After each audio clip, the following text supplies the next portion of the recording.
সকালের ব্রেকফাস্ট বা রাতের ডিনারের জন্য এই পরোটাটা একবার বাড়িতে বানিয়ে দেখুন, খেতে দারুণ লাগে।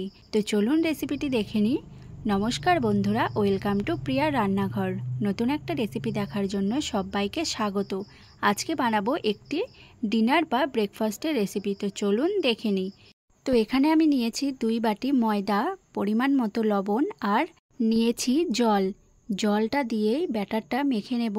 এখানে কিন্তু আমার 2.5 বাটি মতো জল লেগেছে। জলটা একটু পরিমাণ মতো বুঝে দিতে হবে। তো এখানে ময়দার পরিবর্তে কিন্তু আটাটাও ব্যবহার করা যাবে। ব্যাটারের ঘনত্বটা এখন আমি এমনটাই রেখেছি, একদম পাতলাও না আবার একদম মোটাও না। এবার কিছুক্ষণের জন্য ঢেকে রেখে দেব। এইদিকে আমি কিছু সবজি কেটে নিয়েছি একটা টমেটো কুচি, একটা ক্যাপসিকাম কুচি, একটা গাজর কুচি, একটা পেঁয়াজ কুচি, কিছুটা ধনেপাতা কুচি আর কাঁচা লঙ্কা কুচি। এইদিকে ফ্রাই প্যানে একটু তেল দিয়ে দিয়েছি। এবার এর মধ্যে দিয়েছি কিছুটা সর্ষে। এবার দিয়ে দিচ্ছি কুচনো পেঁয়াজ, দিয়ে দিচ্ছি গাজর কুচি আর কাঁচা লঙ্কা কুচি। এবার একটু নেড়ে চেড়ে নেব। এবার দিয়ে দিচ্ছি ক্যাপসিকাম কুচি।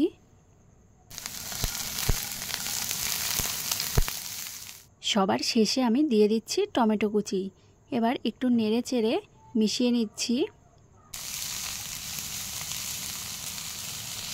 আর দিয়ে দিচ্ছি সামান্য পরিমাণে লবণ। লবণটা কিন্তু একদম অল্প দিতে হবে, যেহেতু আমি ব্যাটারে লবণ দিয়েছি। এবার এগুলো নরম হওয়ার জন্য কিছুক্ষণ ঢাকা দিয়ে রেখে দিয়েছি। দেখুন এবার ভাজা ভাজা হয়ে গেছে। এবার গ্যাসটা অফ করে ঠান্ডা করে নিচ্ছি। এবার ব্যাটারের ঢাকা চাপাটা তুলে নিচ্ছি। সবজিগুলো ঠান্ডা হয়ে গেছে। এবার এর মধ্যে সবগুলো সবজি দিয়ে দিচ্ছি। সবজিগুলো দিয়ে একটু নেড়ে চেড়ে মিশিয়ে নেব। এবার এর মধ্যে দিয়ে দিচ্ছি 2টো ডিম আর দিয়ে দিচ্ছি ধনেপাতা কুচি। ভালো করে এবার একটু মিশিয়ে নিচ্ছি। ডিম দেওয়ার পরে ব্যাটারটা কিন্তু আর একটু পাতলা হয়ে যাবে, তাই আমি প্রথমে ব্যাটারটা একদম পাতলা করিনি। তো দেখুন ঠিক এইভাবেই ব্যাটারটা রাখতে হবে।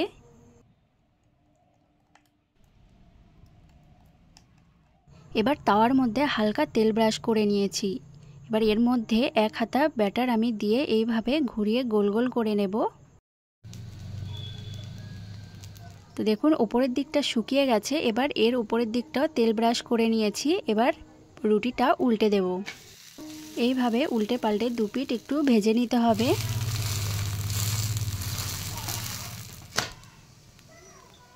তো একটা পরোটা কিন্তু এখানে রেডি হয়ে গেছে। এবার নামিয়ে নিচ্ছি পরোটা। আরেকটা পরোটা বানিয়ে দেখিয়ে দিচ্ছি। 1 হাতা ব্যাটার দিয়ে এইভাবে ঘুরিয়ে গোল করে নিয়েছি। এবার উপরের দিকটা শুকিয়ে গেলে একটু তেল ব্রাশ করে নিয়েছি। এই পরোটাগুলো ভাজার জন্য কিন্তু খুব বেশি তেলের একদম প্রয়োজন নেই। হালকা তেলেই এই পরোটাগুলো একদম রেডি হয়ে যাবে খুব সহজেই। এভাবে হালকা ভেজে পরোটাটা নামিয়ে নিচ্ছি।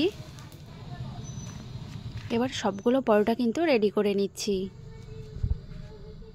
এই পরোটাগুলো খাওয়ার জন্য কোনো রকম সবজি তরকারির কিন্তু কোনো দরকার নেই।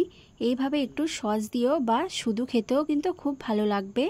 কোনো রকম ডো মাখা বা বেলাবেলির ঝামেলা ছাড়াই কিন্তু এই পরোটাগুলো রেডি করে নিতে পারবেন ঝটপট। আর খেতেও হয় দারুণ টেস্টি। তো রেসিপিটি কেমন লেগেছে অবশ্যই কমেন্ট করে জানাবেন। আর যদি ভিডিওটি ভালো লেগে থাকে চ্যানেলটি সাবস্ক্রাইব করে দেবেন।